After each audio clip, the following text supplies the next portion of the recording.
संग सुरभि सुतशाला करे भक्त प्रतिपाला, मृत्यु हरे अकाला शीश जटा को बढ़ाए हैं। कहे राम लला करो मोहि तुम निहाला, गिरजापति कसाला जैसे काम को जलाए हैं। श्री शिवाय नमस्तुभ्यम। प्रिय श्रोताओं, सोमवार का दिन भगवान शिव को समर्पित है। इस दिन भक्त भोलेनाथ को प्रसन्न करने और उनकी कृपा प्राप्त करने के लिए व्रत रखते हैं। मान्यता है कि इस दिन सच्चे मन से पूजा करने से सभी मनोकामनाएं पूर्ण होती हैं। आइए भगवान शिव की महिमा का गुणगान करते हुए इस पावन कथा का आरंभ करते हैं। एक बार किसी नगर में एक साहूकार था। उसके घर में धन की कोई कमी नहीं थी, लेकिन कोई संतान न होने के कारण वह बड़ा दुखी था। संतान प्राप्ति के लिए वो हर सोमवार को व्रत रखता था और पूरी श्रद्धा के साथ शिव मंदिर जाकर भगवान शिव और माता पार्वती की पूजा किया करता था। उसकी भक्ति देखकर एक दिन माँ पार्वती प्रसन्न होकर भगवान शिव से साहूकार की मनोकामना पूर्ण करने का निवेदन करती हैं। पार्वती जी के आग्रह पर भगवान शिव ने कहा, हे देवी, इस संसार में हर प्राणी को उसके कर्मों का फल मिलता है और जिसके भाग्य में जो हो उसे भोगना ही पड़ता है। लेकिन पार्वती जी ने साहूकार की भक्ति देखकर उसकी मनोकामना पूर्ण करने की इच्छा व्यक्त की। माता पार्वती के आग्रह पर भगवान शिव ने साहूकार को पुत्र प्राप्ति का वरदान तो दिया, लेकिन उन्होंने बताया कि ये बालक केवल 12 वर्षों तक ही जीवित रहेगा। माता पार्वती और भगवान शिव की इस संवाद को साहूकार सुन रहा था, इसलिए उसे ना तो इस बात की खुशी हुई और ना ही कोई दुख, बल्कि वो पहले की तरह ही शिव जी की पूजा करता रहा। कुछ समय के बाद साहूकार की पत्नी ने एक पुत्र को जन्म दिया। जब वह बालक 11 वर्ष का हुआ तो उसे पढ़ने के लिए काशी भेज दिया गया। साहूकार ने पुत्र के मामा को बुलाकर उसे बहुत सारा धन देते हुए कहा कि तुम इस बालक को काशी विद्या पढ़ने के लिए लेकर जाओ। तुम लोग रास्ते में यज्ञ कराते जाना और ब्राह्मणों को भोजन दक्षिणा देते हुए जाना। दोनों मामा भांजे इसी तरह यज्ञ कराते और ब्राह्मणों को दान दक्षिणा देते काशी नगरी निकल पड़े। इस दौरान रात में एक नगर पड़ा जहां नगर के राजा की कन्या का विवाह था, लेकिन जिस राजकुमार से उसका विवाह होने वाला था वह एक आंख से काना था।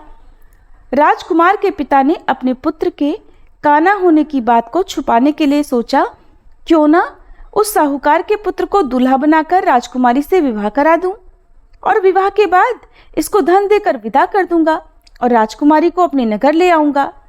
लड़के को दूल्हे के वस्त्र पहनाकर राजकुमारी से विवाह करा दिया गया। साहूकार का पुत्र ईमानदार था, उसे ये बात सही नहीं लगी, इसलिए उसने अवसर पाकर राजकुमारी के दुपट्टे पर लिख दिया कि तुम्हारा विवाह तो मेरे साथ हुआ है, लेकिन जिस राजकुमार के संग तुम्हें भेजा जाएगा वो एक आंख से काना है। मैं तो काशी विद्या पढ़ने जा रहा हूँ। जब राजकुमारी ने चुन्नी पर लिखी बातें पढ़ी तो उसने अपने माता पिता को ये बात बताई। राजा ने अपनी पुत्री को विदा नहीं किया, फिर बारात वापस चली गई। दूसरी ओर साहूकार का पुत्र और उसका मामा काशी पहुंचे और वहां जाकर उन्होंने यज्ञ किया। जिस दिन साहूकार का पुत्र 12 वर्ष का हुआ उस दिन भी यज्ञ का आयोजन था। लड़के ने अपने मामा से कहा कि मेरी तबीयत कुछ ठीक नहीं है। मामा ने कहा, तुम अंदर जाकर आराम कर लो। भगवान शिव के वरदान अनुसार कुछ ही देर में उस बालक के प्राण निकल गए। मृत भांजे को देखकर उसके मामा ने विलाप करना शुरू कर दिया। संयोगवश उसी समय भगवान शिव और माता पार्वती उधर से जा रहे थे।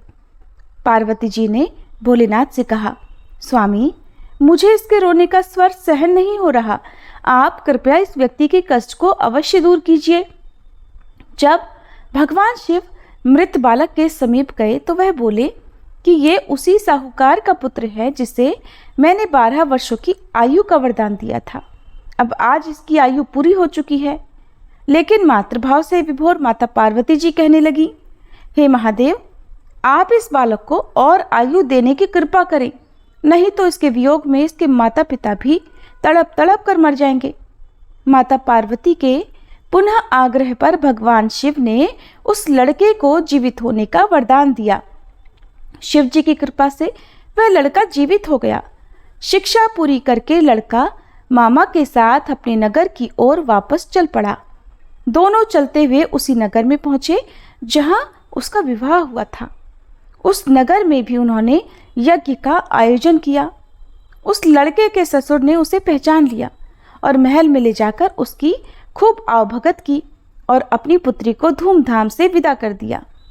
इधर साहूकार और उसकी पत्नी भूखे प्यासे रहकर अपने बेटे की प्रतीक्षा कर रहे थे। उन्होंने प्रण कर रखा था कि अगर उन्हें अपने बेटे की मृत्यु का समाचार मिला तो वो भी प्राण त्याग देंगे, परंतु अपने बेटे के जीवित होने का समाचार पाकर वे बेहद प्रसन्न हुए। उसी रात भगवान शिव ने साहूकार के स्वप्न में आकर कहा, हे श्रेष्ठी, मैंने तेरे सोमवार के व्रत करने और व्रत कथा सुनने से प्रसन्न होकर तेरे पुत्र को लंबी आयु प्रदान की है। इसी प्रकार जो कोई सोमवार व्रत करता है या कथा सुनता और पढ़ता है, उसके सभी दुख दूर होते हैं और सभी मनोकामनाएं पूर्ण होती हैं। सभी प्रेम से बोलिए, भोले शंकर भगवान की जय, माता पार्वती की जय। जिन्होंने श्रद्धा से सोमवार का व्रत किया, ये पावन कथा सुनी और भगवान शिव का पूजन किया, उनके जीवन से समस्त दुख, रोग, शोक और संकट दूर होते हैं। ये व्रत न केवल सांसारिक सुखों को प्रदान करता है, बल्कि भगवान शिव की अपार कृपा से आत्मिक शांति, मोक्ष और चिर सुख की प्राप्ति भी कराता है। अब आइए हम पूर्ण समर्पण और सच्चे मन से भगवान से प्रार्थना करते हैं। हे नीलकंठ भगवान शिव, आप भोले हैं, दयालु हैं, आशुतोष हैं। हमने जो कुछ भी पूजा, व्रत और कथा श्रवण किया, उसमें यदि कोई त्रुटि रह गई हो तो क्षमा करें। हमें अपने चरणों में अटल भक्ति और जीवन में सच्ची समझ प्रदान करें। हमारे जीवन से अज्ञान, अहंकार और अधर्म का नाश करें। शिव शिव कहकर हम जीवन की राह पर चलें, यही हमारा संकल्प है। ओम नमः शिवाय। सोमवार व्रत की महिमा अमोघ है। जो भक्त सच्चे मन से इसका पालन करते हैं, उनके जीवन में धन, वैभव, संतान सुख, वैवाहिक सुख और सभी मनोरथों की पूर्ति निश्चित होती है। एक बार भोलेनाथ और माता पार्वती जी मृत्युलोक में भ्रमण करने पधारे। दोनों विदर्भ देश में अमरावती नाम की सुंदर नगरी में जा पहुंचे। ये नगरी सभी प्रकार के सुखों से भरपूर थी। वहाँ बहुत सुंदर सुंदर शिव जी के मंदिर भी थे। भगवान शंकर देवी पार्वती जी के साथ उन्हीं में से एक मंदिर में निवास करने लगे। एक दिन माता पार्वती ने भोलेनाथ के साथ चौसर खेलने की इच्छा प्रकट की। भगवान शिव ने उनकी बात सुन ली और वे दोनों चौसर खेलने लगे। तभी मंदिर का पुजारी पूजा करने आया। माता पार्वती ने पुजारी से पूछा, पुजारी जी बताओ, हम में से कौन जीतेगा? पुजारी जी ने कहा, महादेव ही जीतेंगे। थोड़ी ही देर बाद खेल समाप्त हुआ तो विजय देवी पार्वती जी की हुई। माता पार्वती ने पुजारी जी से पूछा, बताओ पुजारी जी, हम में से विजय किसकी हुई? तब पुजारी जी ने महादेव को ही विजयी होने की बात बताई। ये सुनकर देवी पार्वती जी को पुजारी जी पर क्रोध आया और उन्हें कोढ़ी होने का श्राप दे दिया। कोढ़ से ग्रस्त पुजारी बहुत दुखी रहने लगे। एक दिन देवलोक की अप्सरा भगवान शिव की पूजा करने के लिए उस शिव मंदिर में आई। पुजारी जी की कोढ़ की अवस्था देखकर दया भाव से पूछताछ करने लगी। तब पुजारी जी ने सारी बात अप्सरा को बता दी। उनमें से एक अप्सरा बोली, आप सभी व्रतों में श्रेष्ठ 16 सोमवार के व्रत करो, इससे शिव जी प्रसन्न होंगे और वे तुम्हारे कष्ट अवश्य दूर करेंगे। पुजारी जी ने इस व्रत की विधि पूछी। तब अप्सराओं ने बताया, सोमवार के दिन व्रत रखो, स्वच्छ वस्त्र धारण करो, संध्या और उपासना के बाद आधा किलो गेहूं का आटा लेकर इसके 3 भाग करो। घी, गुड़, दीप, नैवेद्य, पुंगी फल, बेलपत्र, जनेऊ जोड़ा, चंदन, अक्षत और पुष्प आदि से प्रदोष काल में भगवान शंकर का पूजन करो। 3 भागों में से 1 भाग शिव जी को अर्पण करो, बाकी 2 को शिव जी के प्रसाद के रूप में उपस्थित जन को बांट दो। खुद भी प्रसाद ग्रहण करो। इस तरह 16 सोमवार व्रत करो। 17वें सोमवार को पाव भर की पवित्र आटे की बाटी बनाओ, उसमें घी और गुड़ मिलाकर चूरमा बनाओ, शिव जी को भोग लगाकर उपस्थित भक्तों में बांट दो। इसके बाद परिवार सहित प्रसाद ग्रहण करो, तो इससे सभी मनोरथ पूर्ण हो जाते हैं। ऐसी बात बताकर अप्सराएं चली गईं। पुजारी जी ने अप्सराओं की बताई विधि अनुसार 16 सोमवार के व्रत किए, जिसके पुण्य प्रताप से भगवान शिव की कृपा और माता पार्वती की दया से पुजारी जी कोढ़मुक्त हो गए और आनंद से रहने लगे। कुछ समय के बाद भगवान शिव और देवी पार्वती जी वापस उसी मंदिर में आए। देवी पार्वती ने पुजारी जी को निरोगी देखकर कारण पूछा, तो पुजारी जी ने 16 सोमवार व्रत की महिमा बताई। पार्वती जी खुद भी 16 सोमवार व्रत रखने के लिए तैयार हो गई और इस व्रत को करने से उनके रूठे हुए पुत्र कार्तिकेय जी देवी पार्वती जी के आज्ञाकारी हो गए। कार्तिकेय जी ने जब माता से पूछा कि माता, आपने ऐसा क्या किया जिससे मेरा हृदय परिवर्तन हो गया, तब देवी पार्वती ने 16 सोमवार की कथा उन्हें सुना दी। कार्तिकेय जी ने अपने विशेष मित्र से जो कहीं खो गया था उससे मिलने की कामना में 16 सोमवार के व्रत किए, तो उनका खोया हुआ मित्र उन्हें जल्दी मिल गया। मित्र ने इस आकस्मिक मिलन का कारण पूछा, तो कार्तिकेय जी ने उसे 16 सोमवार का व्रत करना बताया। मित्र ने व्रत की विधि विधान पूछा और स्वयं के विवाह की मनोकामना से 16 सोमवार के व्रत धारण किए। इसके बाद कार्तिकेय जी का मित्र एक स्वयंवर सभा में गया, तो वहां की राजकुमारी ने आकर्षित होकर उसके गले में वरमाला डाल दी और उसे अपना पति स्वीकार कर लिया। तब राजा ने बहुत सारा धन और सामान देकर उसको भेजा। अब वे दोनों सुख से रहने लगे। जब 16 सोमवार के व्रत का उसकी पत्नी को पता लगा, तो उसने पुत्र प्राप्ति की कामना से 16 सोमवार के व्रत किए। उसके कुछ समय बाद एक अति सुंदर, सुशील और बुद्धिमान पुत्र प्राप्त हुआ। जब वह बड़ा हुआ तो उसने अपनी माँ से 16 सोमवार के व्रत की गाथा सुनी। तब उसने भी राज्याधिकार प्राप्त करने के लिए 16 सोमवार के व्रत शुरू कर दिए। एक राजा को अपनी कन्या के लिए योग्य पुरुष की खोज थी। राजा ने अपनी कन्या का विवाह उस सर्वगुण संपन्न पुरुष से कर दिया। राजा के कोई पुत्र नहीं था, तो उसने अपने दामाद की योग्यता देखकर उसे राजा बना दिया। राजा बनने के बाद भी वह 16 सोमवार के व्रत करता। 17वां सोमवार आने पर उसने अपनी पत्नी से शिवजी की पूजा के लिए मंदिर चलने को कहा, तो उसने दासियों से कहकर पूजा की सामग्री तो भिजवा दी, लेकिन खुद नहीं गई। अब इधर राजा ने शिवजी की पूजा समाप्त की तो आकाशवाणी हुई, हे राजा, अपनी रानी को राजमहल से निकाल दे, नहीं तो सर्वनाश हो जाएगा। राज दरबार में आकर सभासदों से विचार विमर्श किया और सर्वनाश के भय से रानी को राजमहल से निकाल दिया गया। अपने दुर्भाग्य को कोसती हुई रानी नगर से बाहर चली गई। दुखी मन से चलते हुए वह एक गांव में जा पहुंची। वहां पर एक बूढ़ी माई थी जो सूत बेचा करती थी। बूढ़ी माई ने दया करके रानी को अपने साथ सूत बेचने के लिए रख दिया। जब से रानी को साथ रखा, बूढ़ी माई का तो सूत बिकना ही बंद हो गया। बूढ़ी माई ने रानी से वहां से जाने को कह दिया। अब रानी एक तेली के यहाँ काम मांगने गई। उसी समय तेली के मटके चटक गए, सारा तेल बह गया। तेली ने भी उसे वहां से भगा दिया। दुखी होकर रानी एक नदी के पास गई तो नदी का सारा पानी सूख गया।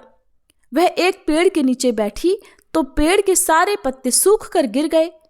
आसपास के लोगों ने जब यह सब कुछ देखा तो उसे पकड़कर मंदिर के पुजारी गुसाई जी के पास ले गए। गुसाई जी देखते ही जान गए कि यह कोई विधि की मारी कुलीन स्त्री है। गुसाई जी ने रानी से कहा कि वह उनके आश्रम में उनकी पुत्री की तरह रह सकती है।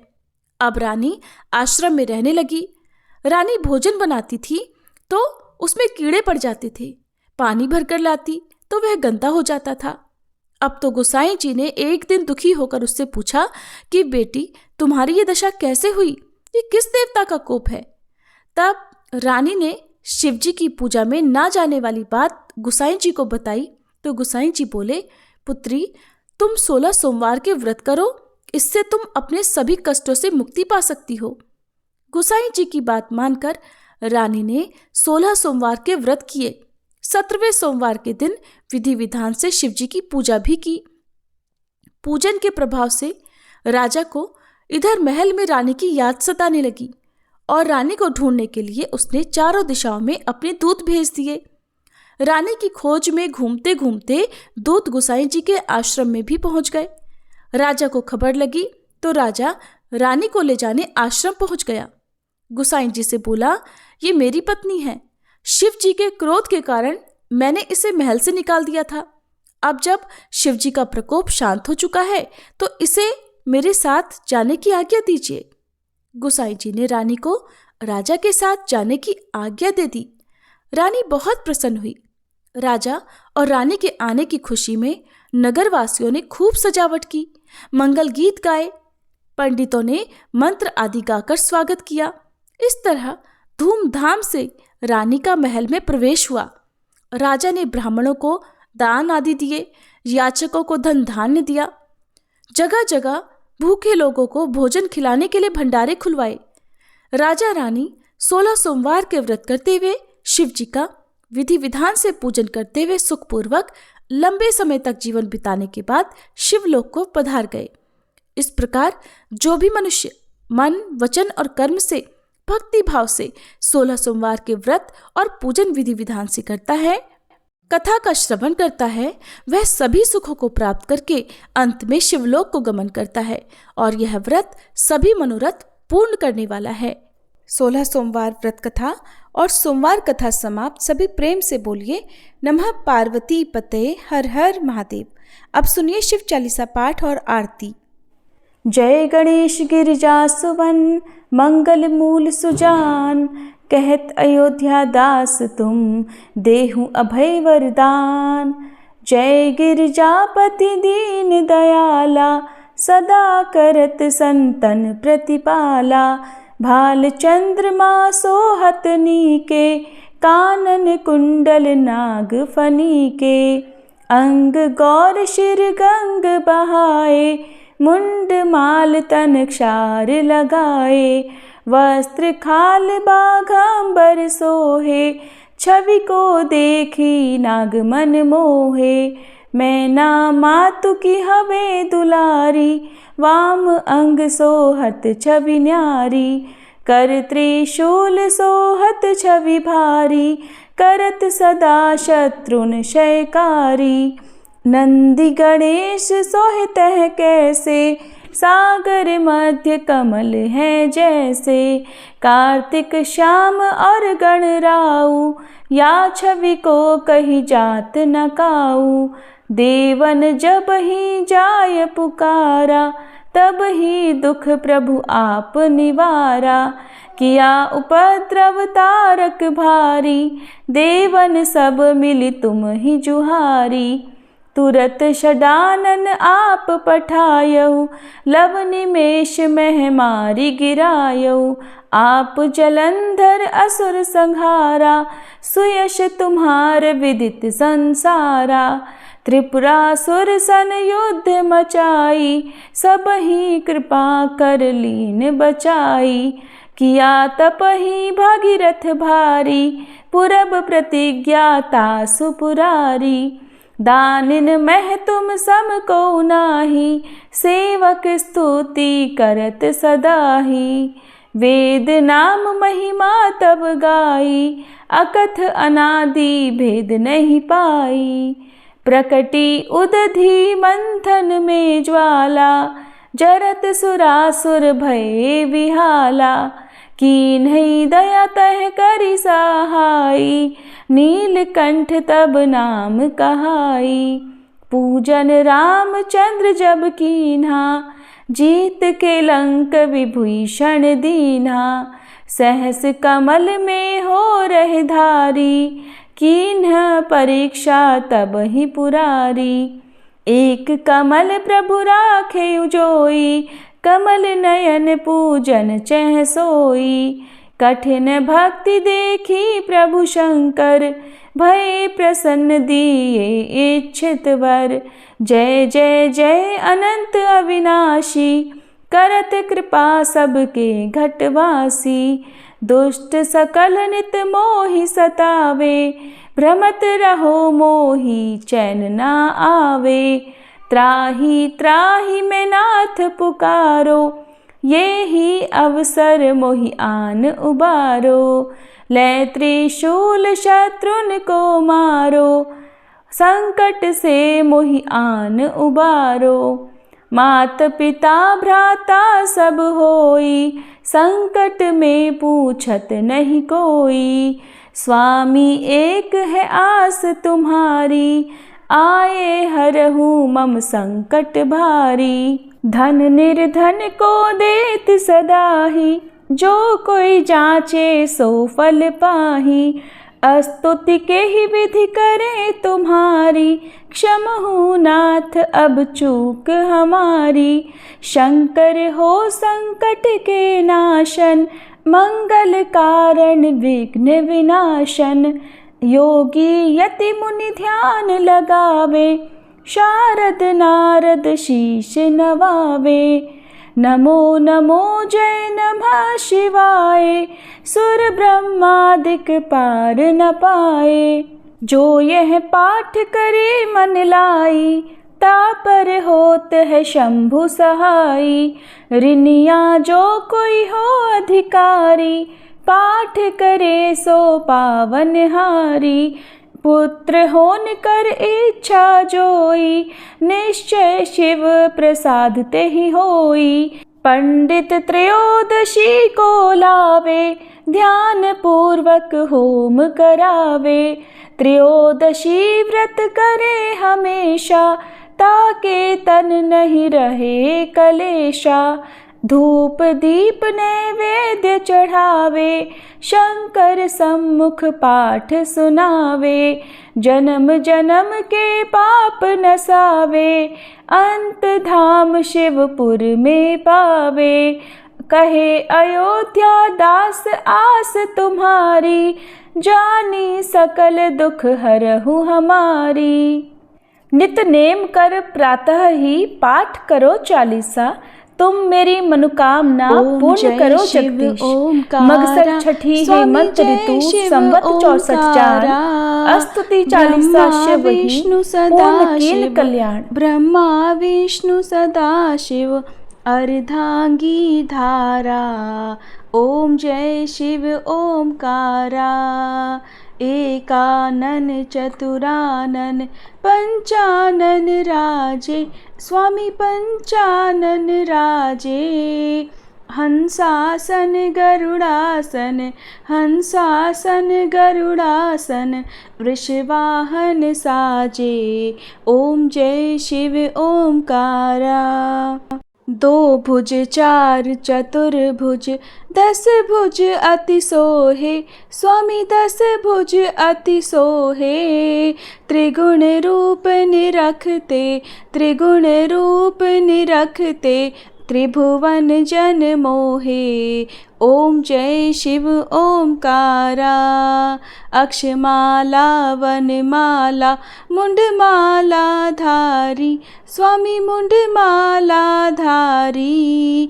चंदन मृग मद सोहे, चंदन मृग मद सोहे, भाले शशिधारी। ओम जय शिव ओमकारा।